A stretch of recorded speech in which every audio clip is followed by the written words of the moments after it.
ایک اور آیت سورۃ آل عمران کی ہے، یہ سارے دین کی روح ہے اور یہ دین کا مرکزی نقطہ ہے، مرکزی نقطہ۔ جیسے گاڑی ہوتی ہے نا، اس کا بیلنس کیا جاتا ہے تو پھر وہ صحیح چلتی ہے۔ اس کا ایک نقطہ ہوتا ہے، اس پر آ کر چاروں ٹائروں کو ایک جیسے زاویے پر جمع کرنا ہوتا ہے، پھر وہ صحیح چلتی۔ اگر وہ بیلنس آؤٹ ہو جائے تو وہ سوزوکی ہو یا لینڈ کروزر ہو، وہ سیدھی نہیں چلے گی، کبھی یوں ہو جائے گی، کبھی یوں ہو جائے گی، کبھی یوں، وہ خود بھی تھکے گی اور مسافر کو بھی تھکائے گی۔ تو ہر چیز کا سینٹر پوائنٹ جب صحیح ہوتا ہے تو وہ چیز صحیح چلتی ہے۔ اسلام کا جو مرکزی نقطہ اور پوائنٹ ہے وہ نرمی ہے، شدت نہیں، وہ نرمی ہے۔ وہ عبادات اور باقی ساری چیزیں اپنی اپنی جگہ پر، لیکن ان سب کو جوڑنے والی جو چیز ہے وہ نرمی ہے۔ یہ میں نے کہاں سے لیا؟ میں ایک دفعہ جا رہا تھا پاناما، تو سورہ کہف کو دیکھ کے پڑھ رہا تھا، ویسے مجھے یاد ہے میں دیکھ کے پڑھ رہا تھا۔ تو جب میں وَلْيَتَلَطَّفْ پر پہنچا تو حاشیے میں لکھا تھا نصف القرآن۔ تو میں ایسی تھوڑی دیر سوچ میں پڑا کہ یہ اللہ تو قادر ہے، یہاں کوئی لفظ لا سکتے تھے اللہ تعالیٰ، یہ کیوں لائے وَلْيَتَلَطَّفْ؟ حد سے زیادہ نرمی کا معاملہ کرنا۔ وہ جو روٹی لینے میں گیا ترکی میں، ترسوس ایک جگہ ہے جہاں اردن والے بھی دعویٰ کرتے ہیں کہ یہاں تھے اصحاب کہف، میں نے وہ بھی دیکھا ہے، اور ترکی والے بھی کہتے ہیں میں نے وہ بھی دیکھا ہے۔ تو ترکی والا قرآن کی تعبیر سے زیادہ جوڑ کھاتا ہے، اردن والا جوڑ نہیں کھاتا ہے۔ تو اس کا وَلْيَتَلَطَّفْ، اے بھائی کوئی بھاؤ تاؤ کے چکر میں نہ پڑنا، بڑی نرمی سے پیار محبت سے روٹی لے کے آجا، بھوک لگی۔ اور صیغہ مبالغے کا ہے، تلطف، تفاعل، مبالغہ اور تکلف۔ تو تمہارے اندر اگر سختی ہے پھر بھی تم با تکلف نرمی کرو، تمہارے اندر شدت ہے پھر بھی اپنے اوپر نرمی طاری کرو۔ تو یہاں سے مجھے یہ بات سمجھ میں آئی کہ پوری شریعت کا سینٹر پوائنٹ قرآن ہے، اور قرآن کا سینٹر پوائنٹ نرمی ہے، وَلْيَتَلَطَّفْ۔ اب ہمارے ڈانٹ ڈپٹ کو بزرگی سمجھا جاتا، ڈانٹ ڈپٹ کو تربیت سمجھا جاتا، استاد شاگرد کو ڈانٹ رہے ہیں، پیر مریدوں کو ڈانٹ رہے ہیں، امیر مامور کو ڈانٹ رہے ہیں، والدین اولاد کو ڈانٹ رہے ہیں، اور میرا اللہ کہہ رہا ہے نرمی۔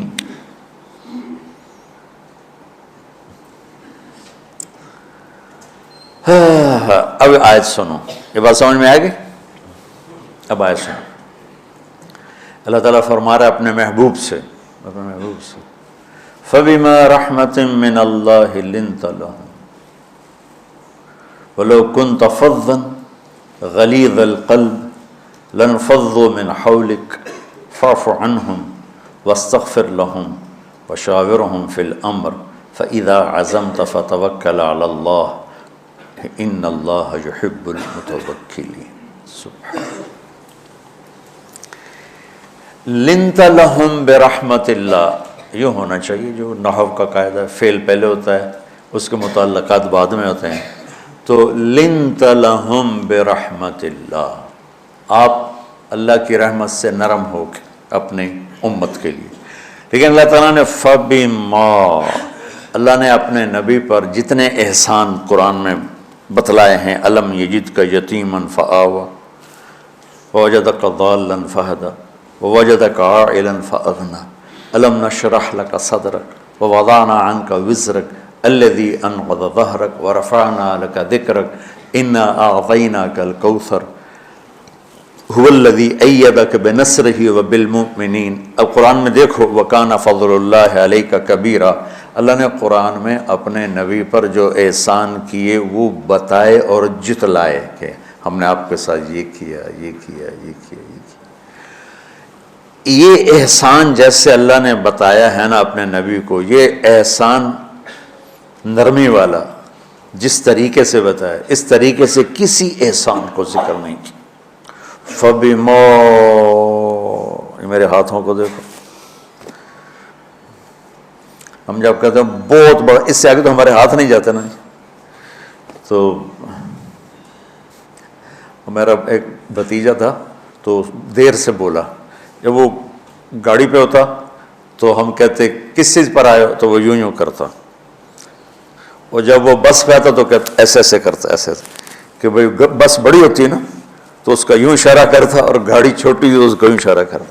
تو فَبِمَا، یہ جو فَبِمَا رحمہ ہے نا، یہ زمین آسمان سے بھی باہر نکل گیا ہے، اور مشرق و مغرب سے پار ہو گیا، شمال جنوب سے پار ہو گیا، فوق تحت سے پار ہو گیا. اللہ تعالیٰ فرما رہا ہے میرے محبوب میری اتنی بڑی رحمت آپ پر آئی جس کو آپ کے رب کے سوا کوئی نہیں جانتا، اور پھر آپ نرم ہو گئے، نرم ہو گئے. ان اللہ لا یعطی علی الرفق ما لا یعطی علی العنف. اللہ جو نرمی پہ دیتا ہے وہ سختی پہ نہیں دیتا. لو کان الرفق خلقا لما رأى الناس خلقا احسن منہ. نرمی کی کوئی شکل ہوتی تو اس سے حسین کائنات میں کوئی شکل نہ ہوتی، جنت کی حور سے بھی اعلیٰ شکل ہوتی. وَلَوْ كَانَ الْعُنْفُ خَلْقًا لَمَا رَأَى النَّاسُ خَلْقًا أَبْغَضَ مِنْهُ. اور اگر بد اخلاقی کی، سخت مزاجی کی کوئی شکل ہوتی تو وہ شیطان سے بھی زیادہ خوفناک ہوتی. امام اسماعیل رحمۃ اللہ علیہ بڑے علامہ گزرے ہیں اور قرآن کی بڑی خدمت کی ہے لغت کے لحاظ سے، تھے انتہائی بدصورت، کوڑا سیاہ اور حبشی ٹائپ. کہنے لگے زندگی میں کبھی دھوکہ نہیں کھایا سوائے ایک دفعہ ایک لڑکی نے مجھے ایسا بیوقوف بنایا کہ میرے 14 طبق روشن کر دیے کہ میں جا رہا تھا تو ایک خوبصورت لڑکی نے مجھے مسکرا کے اشارہ کیا. میں کہہ لیا بھائی کوئی میرے اوپر بھی عاشق ہے، تو میں اس کے پیچھے چل پڑا. وہ آگے آگے میں پیچھے پیچھے، وہ آگے آگے میں پیچھے پیچھے. بازاروں میں چلتے چلتے ایک مصور کی دکان پہ پہنچے تو اس نے مصور سے یوں اشارہ کیا اور آگے چلی گئی. وہ آگے چلی گئی تو میں حیران ہو گیا. میں نے کہا بھائی یہ کیا چکر ہے؟ کہا جی یہ ایک بچی کل میرے پاس آئی تھی کہ مجھے شیطان کی فوٹو بنا کے دو.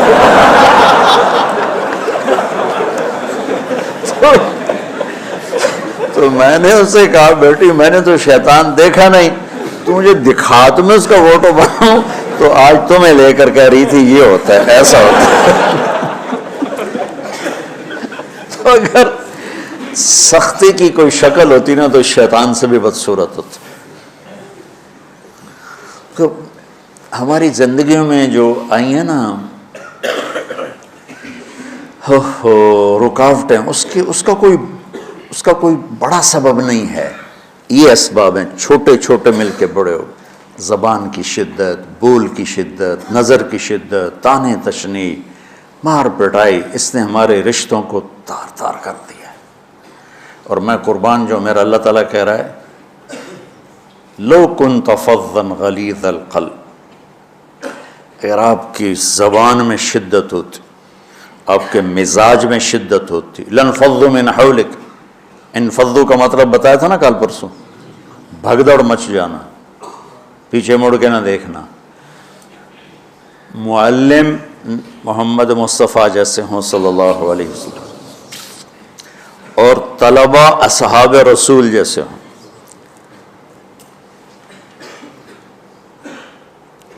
محمد الرسول اللہ، سورہ فتح اللہ نے یوں ایک آیت محمد الرسول اللہ والذین معہ. یہاں محمد اللہ کے رسول ہیں، یہ دعویٰ ہے کہ یہ میرے رسول ہیں. تو پوچھنے والا پوچھتا ہے کہ اس کی دلیل کیا ہے؟ تو اللہ کہتا ہے اس کے ساتھیوں کو دیکھ لو، ایسے ساتھی صرف نبی کے ہوتے ہیں اور کسی کے نہیں ہوتے. والذین معاہ، معیت بہت بڑا شرف ہے. اور وہ کیسے ہیں؟ اشداء علی الکفار ہیں، رحماء بینہم ہیں. وہ کیسے ہیں؟ تراہم رکعا سجدا، کوئی سجدوں میں گڑ گڑا رہا، کوئی رکوع میں گڑ گڑا رہا. اور اخلاص ایک باریک چیز ہے جس کو موت سے پہلے ہم دعویٰ نہیں کر سکتے کہ میں جو کچھ کر رہا ہوں اخلاص سے کر رہا ہوں، لیکن وہ اتنے اللہ کے قریب ہوئے کہ اللہ نے ان کے اخلاص کی خود گواہی دی، یبتغون فضلا من اللہ ورضوانا۔ میں صرف قرآن سے صحابہ کو بتا رہا ہوں، تتجافى جنوبهم عن المضاجع يدعون ربهم خوفا وطمعا۔ میرے نبی کے ساتھ چلنے والے صحابہ کیسے ہیں؟ راتوں کو اٹھ اٹھ کے روتے ہیں، بستروں سے جدا رہتے ہیں۔ کیسے ہیں؟ كانوا قليلا من الليل ما يهجعون، رات کو بہت تھوڑا سوتے ہیں۔ وبالاسحار هم يستغفرون، اور پھر سحری کے وقت توبہ استغفار کرتے ہیں۔ یہ کیسے ہیں؟ یؤثرون علی انفسهم ولو کان بهم خصاصہ، خود بھوکے رہ کر یہ اوروں کو کھانا کھلاتے ہیں۔ یہ کیسے ہیں؟ لقد رضی اللہ عن المؤمنین اذ یبایعونک تحت الشجرہ فعلم ما فی قلوبہم۔ یہ کیسے ہیں؟ یہ قرآن صرف بتا رہا ہے کہ صحابہ، آخری بات درجہ بندی کی، لا یستوی منکم من انفق من قبل الفتح وقاتل۔ میرے محبوب، آپ کے صحابہ کے دو ہیں جماعتیں، ایک وہ ہیں جو فتح مکہ سے پہلے ایمان لائے، اور ایک وہ ہیں جو فتح مکہ اور اس سے آخر تک ایمان لائے۔ یہ جو بعد والے ہیں نا، یہ پہلے والوں کے برابر نہیں ہو سکتے، اللہ نے فرق مراتب رکھا ہے۔ لیکن ایک وعدہ میرا آپ کے ساتھ ہے، وہ کیا ہے؟ کلن وعد اللہ الحسنى، میرا وعدہ ہے آپ کے ہر صحابی کو جنت دوں گا، ہر صحابی کو جنت دوں گا۔ اور یہ پہلی جماعت ہے جن کی حمایت میں قرآن اترتا تھا۔ اور ایک عجیب ہے کہ ایک لفظ قرآن کا، ایک لفظ، ایک آیت اتری، لا يستوي القاعدون من المؤمنین والمجاہدون فی سبیل اللہ۔ یہ آیت ایسے اتری جیسے میں نے پڑھا ہے کہ اللہ کے راستے میں جہاد کرنے والے اور گھر بیٹھنے والے برابر نہیں ہو سکتے۔ ٹھیک، عبداللہ بن ام مکتوم نابینا صحابی ہیں، انہوں نے جب آیت سنی کہا یا اللہ یہ کیا کیا؟ وہ میں انا محتاج، میں کتوں جا کے جہاد کرنا ہے، میرے لیے تو گنجائش دے۔ سبحان اللہ، یہ کیسے لوگ تھے؟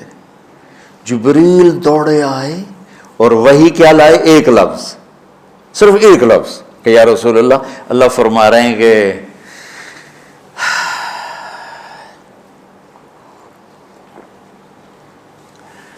کیا ہے؟ عبس وتولی اذ جاءہ الاعمی، کہا میرے بندے کی فریاد میرے پاس پہنچ چکی ہے، لہٰذا اب اس آیت کو یوں پڑھا جائے، لا یستوی القاعدون من المؤمنین غیر اولی الضرر والمجاہدون فی سبیل اللہ، کہ جو معذور ہیں ان کے علاوہ جو صحت مند ٹھیک ٹھاک ہیں وہ اور جو میرے راہ میں ہیں برابر نہیں ہو سکتے۔ تو عبداللہ بن ام مکتوم کی فریاد پر قرآن کا ایک لفظ ہے، اور خولہ کی فریاد پر آیات بارش کے قطروں کی طرح، قد سمع اللہ قول التی تجادلک فی زوجها وتشتکی الی اللہ واللہ یسمع تحاورکما ان اللہ سمیع بصیر الذین یظاہرون منکم من نسائہم ما ہن امہاتہم ان امہاتہم الا اللہ ولدنہم وانہم لیقولون منکرا من القول وزورا۔ یہ پھر آگے بھی چلتی ہیں۔ ایک دیہاتی عورت کی فریاد نے عرش ہلا دیا اور قرآن اترا۔ یہ لوگ تھوڑا اور سنا دو تاکہ آپ کو خولہ کا پتہ چلے، خولہ کیا چیز ہے۔ انصاری عورت ہے، ہاں مالک کی ایک عورت ہے، خامن نے غصے میں طلاق دے دی، طلاق تھی زہار، تو میرے لیے میری ماں کی طرح ہے۔ اس طلاق کے بعد رجوع ہو ہی نہیں سکتا تھا۔ 3 طلاق میں تو رجوع ہو جاتا نا، کہ کسی اور جگہ شادی ہو جائے، وہاں سے طلاق ہو جائے، واپسی ہو، لیکن اس میں رجوع ایسا ہی ہے شیخ، ایسا ہی ہے نا، اس میں دوبارہ اگر اس کی شادی ہو جائے اور پھر وہاں سے وہ فارغ ہو کر اس سے شادی نہیں ہو سکتی، یہ اس زمانے کا رواج تھا۔ اب یہ ان کی عمر گزر گئی تھی، جو بھاگی بھاگی اللہ کے نبی کے پاس ہے، یا رسول اللہ میرے خامن اوس بن مالک نے زہار کر دیا، اوس بن صامت نے مجھ سے زہر کر دیا، تو کیا فتویٰ ہے؟ آپ نے کہا حرمتی علیہ ہے، بیٹی تو حرام ہو گئی۔ بولیں گے یا رسول اللہ اکل مالی وافنا شبابی، جوانی میری ڈھل گئی، مال میرا کھا گیا وہ، تو میں کہاں جا کے بیٹھوں، ماں باپ میرے نہیں ہیں۔ آپ نے کہا حرمتی علیہ ہے، تو اس پہ حرام ہو گیا۔ پھر اس نے کہا یا رسول اللہ میرا کیا بنے گا؟ تو آپ چپ ہو گئے؟ کہ جب وہ مانتی نہیں تو کیا کرو، آپ چپ ہو گئے۔ حضرت عائشہ رضی اللہ عنہ آپ کو کنگھی کر رہی تھی۔ جب اس نے دیکھا اللہ کے نبی نے جواب دینا چھوڑ دیا ہے کہ چلے ٹھیک ہے میں اپنے رب سے بات کرتی ہوں، اس نے وہیں بیٹھے بیٹھے ہاتھ اٹھایا، اے اللہ ان لی منہ صبیۃ صغار، اے میرے رب میرے چھوٹے چھوٹے بچے، ان ضممتہم الی فجعوا وان ضممتم الیہ فضاعوا، میرے رب میرے چھوٹے چھوٹے بچے، عمر میری ڈھل گئی، میری دوسری شادی نہیں ہو سکتی، ان بچوں کو میں اپنے پاس رکھوں تو ان کو روٹی کہاں سے کھلاؤں، یہ بھوکے مریں گے، خامند کے پاس چھوڑ کے چلے جاؤں تو وہ بھی کمزور ہو چکا ہے، یہ ان کی تربیت کون کرے گا، یہ تو برباد ہو جائیں گے۔ اب اس کی دعا سنو، یا اللہ اپنے نبی کی زبان پر میرے حق میں فیصلہ دے۔ یہ نہیں کہا کہ تو اپنی شریعت کا فیصلہ سنا، کہ اللہ میرے حق میں دینا ہے فیصلہ۔ اور اللہ تعالیٰ کا قرآن آ گیا، ہاں خولا ہم نے اپنے رحمت کے طفیل تیرے حق میں فیصلہ دے دیا۔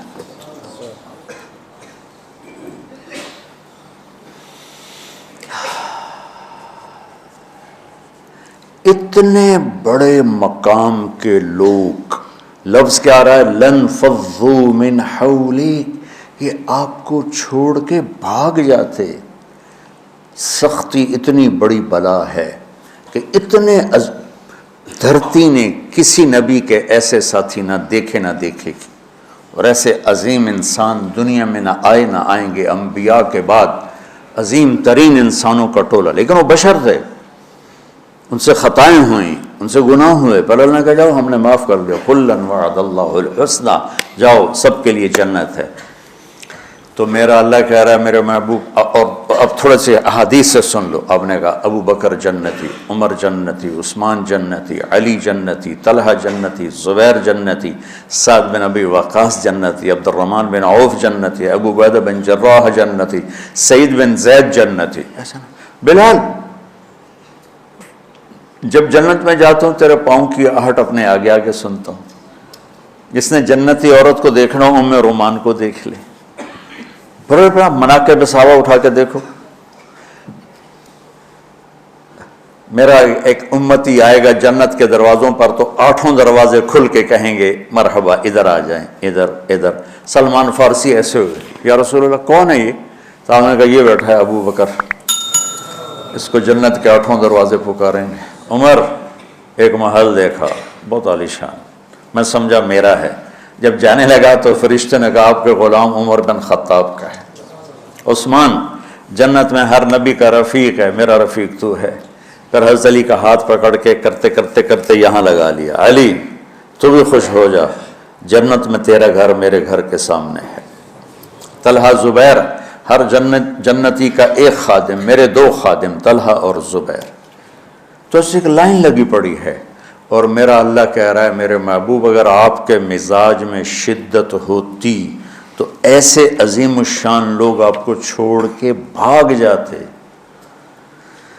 بچو کیا کرو، سنا سنا کے بھی تھک گیا ہوں۔ ایک بلبل ہے کہ ہے محو ترنم اب تک، اس کے سینے میں ہے نغموں کا تلا تم اب تک، قید موسم سے طبیعت رہی آزاد اس کی، کاش گلشن میں کوئی سمجھے فریاد اس کی۔ میں تو پچھلے 20 سال سے فریاد کر رہا ہوں، او بھائیو نرمی اختیار کرو، محبتیں اختیار کرو، نفرت ہو، اختلاف کرو نفرت تو نہ کرو۔ بیوی سے اختلاف ہو گیا ہے تو نفرت تو نہ کر، بیوی کو خامن سے ہو گیا نفرت تو نہ کر، بہن بھائیوں میں ہو جاتی اونچ نہیں، نفرت ہے تو نہ کرو، سلام دعا ختم۔ تو آپ فارغ ہونے والے ہو، یہ اسباق یاد رکھو گے تو آپ ہی کو فائدہ ہوگا انشاءاللہ۔ پھر جہاں جاؤ گے گلاب کے پھول کی طرح مہکو گے۔ چمن میں بہت سے پھول ہوتے ہیں، لیکن جہاں گلاب کھلا ہوتا ہے سب کی نظر وہیں جا کر ٹکتی۔ تو اگر میں نے یہ اخلاق بنا لی، یہ نرمی اپنے اندر پیدا کر لی، تو اللہ کی قسم گلاب کے پھول کی طرح مہکو گے بھی صحیح، اور پرکشش بھی ہوگی، جاذبیت بھی ہوگی۔ شکلوں کی کشش چند دنوں کے بعد ختم ہو جاتی، اخلاق کی کشش موت تک باقی رہتی۔ جیسے روٹی کی طلب موت تک ختم نہیں ہوتی، باقی چیزیں آدمی کہتا ہے یار گوشت بڑا کھا لیا، دال بناؤ، بھنڈی کھا لی اب توری بناؤ، لیکن روٹی ایسی ہے اسے کوئی کسی دن جاتا روز ہی روٹی کو اس طرح اندر رچ پچ گئی۔ ایسے اچھے اخلاق روٹی کی طرح ہیں جن کی طلب کبھی ختم نہیں ہوتی۔ تو ہمارے علمی حلقے ہوں، دیندار حلقے ہوں، ان سب میں شدت پائی جاتی، ہر درجے کی شدت۔ تم بیچ میں ایک موم بن کے جاؤ، لوہا بن کے نہ جاؤ، موم بن کے جاؤ، اور سارے رشتوں کی تلخیوں کو اپنے پی جا، ایام کی تلخی کو بھی ہنس کے ناصر، غم کے سہنے میں بھی قدرت نے مزہ رکھا ہے۔ تلخیوں کو پینا سیکھو، زبان کو بند کرنا سیکھو، اور پھر مسکرانا سیکھو، اور نرمی کا سلوک سیکھو جو میرے نبی کی سب سے عالی شان صفت فَبِمَا رَحْمَةٍ مِّنَ اللَّهِ۔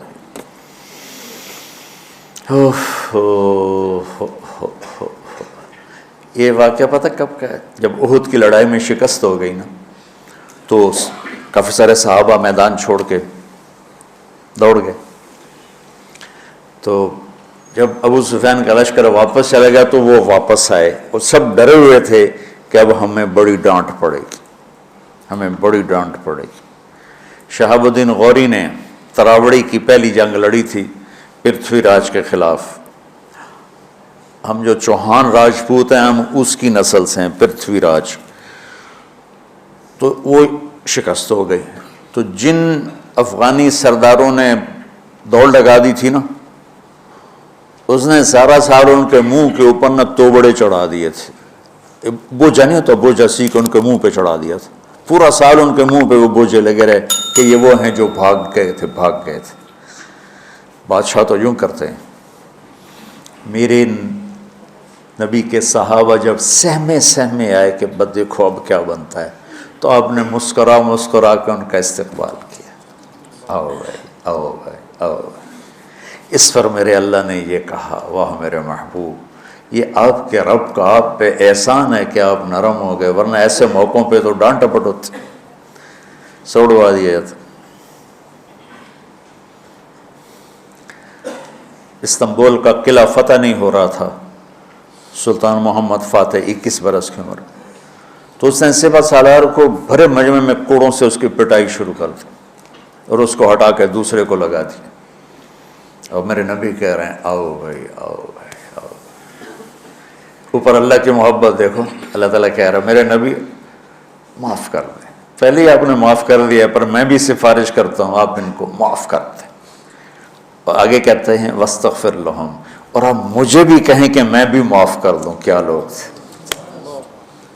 تھے کہ جن کے بارے میں اللہ کہہ رہا ہوگا مجھے کہو میں ان کو معاف کر دوں۔